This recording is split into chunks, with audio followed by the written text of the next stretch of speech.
Topic है punishments में से जो पनिशमेंट हम पीपीसी एक्ट के अंदर पढ़ते हैं, पीपीसी का सेक्शन 53 के अंदर वो पनिशमेंट्स के हवाले से है। सारी पनिशमेंट्स तो 10 टाइप्स की हैं, बट हम उसमें से कुछ जो बहुत सारे बच्चों को जिस चीज का डिफरेंस नहीं आता वो 3 चीजें हैं, दियत, अर्श, दमान। तो उसका आज हमारा जो टॉपिक है इन तीनों को डिफरेंशिएट करना है, जो बहुत इंपॉर्टेंट है। इससे पहले अगर मेरा चैनल आप लोगों ने सब्सक्राइब नहीं किया तो सब्सक्राइब भी कर लें और बेल भी प्रेस कर दें, मोहम्मद अजमल भट्टी के नाम से, मोहम्मद अजमल ऑफिशियल के नाम से। तो वापस आते हैं अपने टॉपिक पे। टॉपिक है दियत, अर्श एंड दमान। दियत, अर्श एंड दमान, ये तीनों चीजें हैं क्या? पहले तो हमने ये सीखना है कि ये है क्या। आप अगर देखें 10 आप पनिशमेंट्स में, तो पहली पनिशमेंट है किसास, दूसरी दियत, तीसरी अर्श और चौथी दामान, जिसे को दमन भी कहा जाता है। किसास क्या है? जो ये आपका सबसे पहले तो डेफिनेशन को डिफाइन कहां किया गया है। यहाँ पे प्रॉब्लम हमारे अंदर ये आती है, हम सारे स्टूडेंट्स को, जितने बहुत सारे बच्चे रोज सवाल पूछते हैं सर इनमें डिफरेंस क्या है, तो उसके लिए मैं वीडियो लेके आया हूँ कि सारों को डिफरेंस का पता चले। अर्श, दियत और दमान, पहली बात तो ये है, ये तीनों चीजें क्या है? ये तीनों कॉम्पनसेशन है। तीनों क्या है? कॉम्पनसेशन है। कॉम्पनसेशन है, लेकिन ये कॉम्पनसेशन किसने किसको किस वक्त पे करनी है, कहां कहां लिखा हुआ है, उसको डिफरेंशिएट करने जा रहे हैं हम। तो पहली बात कि इनको डिफाइन कहां किया गया है? इन तीनों को डिफाइन किया गया 299 ऑफ पीपीसी के अंदर, पाकिस्तान पिनल कोड 299। दियत कहां पे है? 299। अब देखिएगा, एक ट्रिक मैं बताता चलूं, क्योंकि मेरी वीडियोस में हमेशा ट्रिकी टाइप होती है, बच्चों को ज्यादा समझ आती है। देखिए, लफ्ज है दियत, DIYAT, दियत किस चीज से शुरू हो रही है? डी से। तो वेरी नेक्स्ट अल्फाबेट कौन सा है? ई। तो मीनिंग पे है कि दियत की डेफिनेशन कहां पे है? डी से जाए तो ई पे। तो दिस इज ट्रिक, और ये बड़ा इफेक्टिव है। मैंने बहुत सारे बच्चों को बताया कि उनको बहुत इजीली, क्योंकि हमें डेफिनेशन याद नहीं रहती है एक्चुअली, तो इसलिए ये ट्रिक बहुत अच्छा है। इसी तरह आपका अर्श है, तो अर्श की डेफिनेशन भी 299 में है। देखिए, अर्श ए से, ARSH, अर्श। अब ए से है तो उसकी डेफिनेशन कहां है? बी में। कहां है डेफिनेशन? बी में। मीनिंग देयर बाय ए के बाद अल्फाबेट बी आया। और तीसरी डेफिनेशन आपके पास क्या है? दामान, जिसे हम दमन भी कहते हैं, ये दमन कहते हैं। दामान ये डी से है, तो 299 डी के अंदर ही इसकी डेफिनेशन है। तो यहां तक कि जिसको डेफिनेशन समझ नहीं आती कि इसके हमें रेलेवेंट लॉ भूल जाता है, तो रेलेवेंट लॉ को याद रखने के लिए आपको ये ट्रिक्स बहुत काम आते हैं। इसके साथ जो आपका 2017 का पेपर उठाए या कोई भी पेपर उठा लेंगे, उसके अंदर मैंने कहा था, पिछली वीडियो में मेरे आया था कि पनिशमेंट जो बड़ा इंपॉर्टेंट टॉपिक है आपका, तो इसके अंदर उसने कहा था कौन सी पनिशमेंट ऐसी है कि जो इसके अलावा, तो इंशाल्लाह वो नेक्स्ट आने वाली वीडियोस में बता दूंगा। वो आपका high court rules and orders volume 3 deal करता है। किसको? कि अदर पनिशमेंट्स कौन सी हैं, तो इंशाल्लाह उसके पे भी इंशाल्लाह हम आएंगे, जो नेक्स्ट वीडियोस आती जाएंगी। अब वापस आते हैं अपने मेन टॉपिक पे। तो दियत, अर्श एंड दमान में फर्क क्या है? यहां तक कि आपको ये समझ आ गया कि इसको याद कैसे करना है, तो ये ट्रिक आप याद रखिएगा।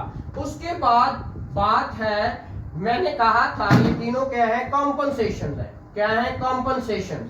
अब कॉम्पनसेशन से मुराद ये तीनों क्या है? अपनी गलती का अजाला करना है। तो दियत क्या है?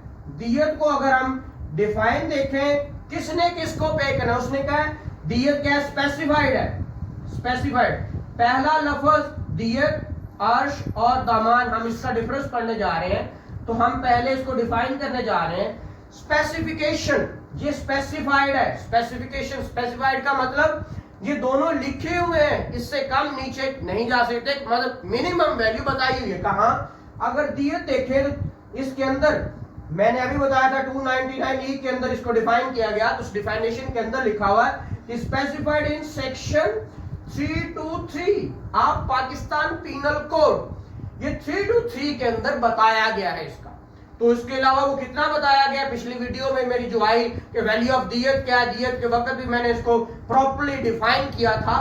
तो इंशाल्लाह इसको जब इसके पूरा दियत के टॉपिक पे आएंगे तो फिर हम एक्सप्लेन करेंगे, अभी भी एक्सप्लेन करता हूं, लेकिन पहले आप इसका डिफरेंस समझते जाए। जो 323 के अंदर लिखा है कि 30,630 ग्राम ऑफ सिल्वर, ये ग्राम ऑफ सिल्वर की वैल्यू की इक्विवेलेंट होगी। और ये स्पेसिफाइड 323 में है, जो कि पे करनी है किसने, जो विक्टिम के हेयर्स को पे करनी है, किसने, जो अक्यूज होगा उसने पे करनी है। और ये मिनिमम वैल्यू 30,630 है, ये 323 के अंदर, और 299E के अंदर लिखा हुआ है कि किसने किसको पे करनी है। तो मीनिंग देयर बाय कि ये जो अब इसके अंदर जो चीज आ रही है कि कत्ल केसेस में ज्यादातर दियत पे की जाती है। ठीक हो गया। उसके बाद हर्ष, ये भी स्पेसिफाइड है, देखें ये स्पेसिफाइड, ये भी स्पेसिफाइड है, बट ये कहां पे स्पेसिफाइड है ये देखना पड़ेगा। वो कह रहा है चैप्टर, क्योंकि इसके अंदर लिखा हुआ है इन दिस चैप्टर। तो बच्चे जब याद करने जाते हैं, खुद याद कर रहे होते हैं, तो वहां पे उसको गलती हो जाती है कि चैप्टर ही लिखाते हैं। चैप्टर से मतलब चैप्टर 16, क्योंकि ये 299 सेक्शन जो है 299 अगर देखें और इसका बी देखें तो उसके अंदर लिखा है specified in chapter, in this chapter. तो मीनिंग देयर बाय 299 जो है वो चैप्टर 16 ऑफ पाकिस्तान पीनल कोड है। तो ऐसी सूरत हाल में वो जो 299B के अंदर लिख दिया है दिस चैप्टर मीन चैप्टर 16, और ये भी वही बता रहा है कि किसने पे करना है, ये जो कल्परेट है, जो आपका अक्यूज पर्सन है, उसने देना है विक्टिम और हेयर्स ऑफ विक्टिम को। तो इसके अंदर वो लिखा हुआ है। जबकि दमान, जिसे हम दमन कहते हैं, कोई दमान कहते हैं, कोई जमन कहते हैं, ठीक है।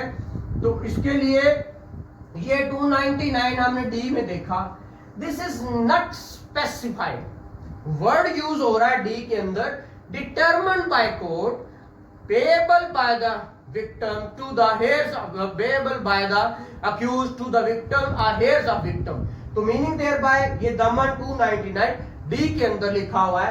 299 डी के अंदर ये क्या है, डिटरमिन्ड बाय कोर्ट है, डिटरमिन्ड बाय कोर्ट। ये बहुत इंपॉर्टेंट होती है, जो भी सारी 53 इंशाल्लाह नेक्स्ट लेक्चर के अंदर हम इसको, क्योंकि ये बहुत डिमांड थी इसकी कि सर इसके डिफरेंस बताया जाए, तो इसीलिए मैं कोशिश कर रहा हूं कि जो उसके डिफरेंसेस हैं डेफिनेशंस के कम से कम वो आपके आ जाए और आपके जहन में रहे कि यहां तक डिफरेंसेस क्या है। तो यहां तक ये बात पता चली, दियत स्पेसिफाइड 323 में है, अर्श स्पेसिफाइड चैप्टर 16 में है, और दमान स्पेसिफाइड नहीं होती, ये डिटरमिन्ड होती है।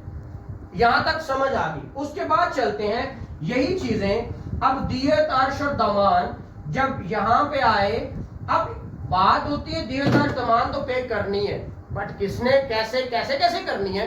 तो इसके लिए आपको दियत के डिस्बर्समेंट के लिए क्या लिखा हुआ है, 330 सेक्शन और 331 सेक्शन देखेंगे, पेमेंट ऑफ दियत एंड डिस्बर्समेंट ऑफ दियत। ये बहुत इंपॉर्टेंट है, बच्चे इसको नहीं याद करते, तो इसके लिए याद रखिएगा कि किस तरह डिस्बर्स होनी है, किस तरह पेमेंट होनी है। डिस्बर्समेंट तकसीम, तकसीम के लिए according to their shares in inheritance, inheritance में जिस तरह उनके शेयर्स होते हैं उसी तरह इसको क्या किया जाता है, इसको तकसीम किया जाता है, डिस्बर्स किया जाता है। और दूसरी बात वो कह रहा है पेमेंट, कि पेमेंट किस तरह करनी है।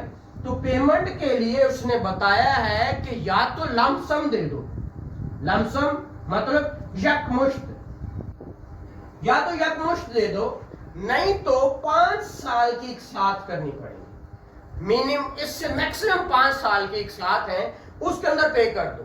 ये मैं नहीं बता रहा, 330 331 देखिएगा, वहां पे आपको इसकी प्रॉपर्ली समझ आ जाएगी। इंशाल्लाह नेक्स्ट लेक्चर इस पे पूरा आएगा, वो देखेंगे। उसके बाद है अर्श, अर्श की भी डिस्बर्समेंट सेम होती है, बट सेक्शन चेंज है अर्श और दमान के, ठीक है।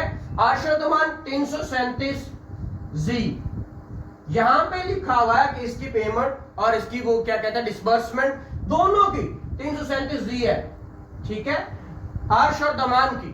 और अगर इसकी पेमेंट देखें 337 वाई में, इसके अंदर भी बातें सारी यही है कि एक या लमसम दे दोगे या 5 साल की साथ में, अगर 5 साल की साथ में नहीं दे सकता तो उसको गिरफ्तार कर लिया जाएगा, और गिरफ्तार तब तक रखा जाएगा जब तक वो पे नहीं कर देता, और अगर वो पे कर दे, जितना ऐसा पे करेगा उतनी सजा माफ हो जाएगी। अगर फिर भी नहीं करेगा तो उसकी इनहेरिटेंस जो है उस एरियाज ऑफ लैंड की तरह, अगर वो मर भी जाता है तो उससे लिया जाता है। आपको पता है कि एक हर चीज क्रिमिनल प्रोसीडिंग अबेट हो जाती है, 331 सेक्शन लिखा हुआ है, तो उसके अंदर क्या 330 300 इसके अंदर क्या कहते हैं 431 किसका पीपीसी का, तो उसके अंदर के क्रिमिनल प्रोसीडिंग जो है वो अबेट नहीं होती, ये हो जाती है अबेट, लेकिन जो देना हो फाइन, जो जुर्माना हो पैसे की सूरत में, वो रिकवर किया जाता है एज एरियाज ऑफ लैंड। ये तो बाय द वे बात आई।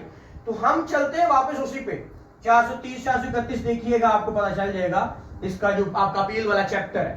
खैर वापस आते हैं, अब हम देख रहे थे इन दोनों की बात आती दमान डिटर्मिनेशन। अब डिटरमिन इसकी वैल्यू भी कैसे करनी है, ये बहुत इंपॉर्टेंट है, हम इसको नहीं याद करते, तो इसको याद रखिएगा किस तरह डिटरमिन करना है। दमान की डिटर्मिनेशन के लिए जो दमान होता है ये 337 एक्स के अंदर इसको बताया गया कि डिटर्मिनेशन कैसे होनी है। एग्जांपल देता हूं दमान कहां पे की जाती है।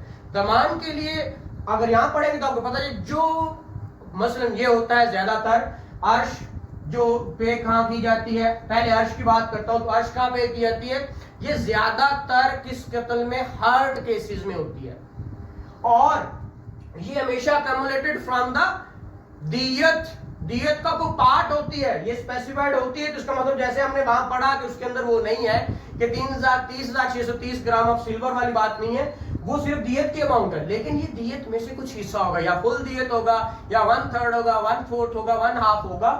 अर्श जो है ये डिटरमिन है, बट डिटरमिन कैसे होनी है ये सीख रहे हैं हम। तो डिटरमिन करने के लिए 337, अब एक बंदे को छुरी मारी गई, छुरी लग गई, अब एक बंदा कौन है, नवाज शरीफ साहब है, जरदारी साहब है, बहुत लैंडलॉर्ड बंदा है, तो वो क्या करेंगे, उसको उठा के फौरन से ले जाएंगे अमेरिका या लंदन की फ्लाइट होगी, वहां पे जाके इलाज होगा उसका। एक गरीब आदमी उठा है, वो वहां किसी और का, तो मीनिंग दे पाए कि उसके ऊपर खर्चा कितना आया उसके ट्रीटमेंट पे, तो वो एक्सपेंसिव इनकम ट्रीटमेंट, फिर मेंटल एंग्विश कितनी हुई, उसने सफर कितना किया, मतलब उसने कितना, वो सारी बातें मिलाकर डिटर्मिनेशन की जाएगी।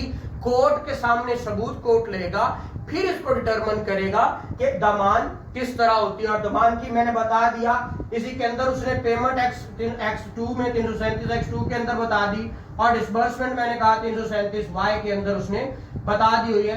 तो ये सारा था किसके बारे में, जो मोटी मोटी चीजें हैं दियत अर्श और दमान के बारे में। अब ये देखिएगा कि नेक्स्ट हम एएसए के जो स्टूडेंट्स हैं उनके सिलेबस में एक है अर्श दमान दियत अर्श दमान रूल फंड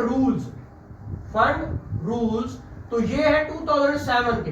मीनिंग देर पर गरीब आदमी पे ही नहीं कर सकता दियत अर्श दमान, तो मिनिमम तो बता दी गई और मैक्सिमम में बता दी गई। मिनिमम कितनी पे करनी है उसकी, वो 30,630 है या डिटर्मिनेशन है, तो लेकिन एक बंदा पे ही नहीं कर सकता, तो उसके लिए रूल्स बनाए गए हैं, एक फंड बनाया गया है, सॉफ्ट लोन बनाए गए हैं। तो इंशाल्लाह वो जब हम प्रॉपरली पूरे इसको पढ़ेंगे तो उसके आ जाएंगे। Thank you very much. अगर पसंद आए शेयर भी कीजिएगा, लाइक भी कीजिएगा, कमेंट भी कीजिएगा। शुक्रिया।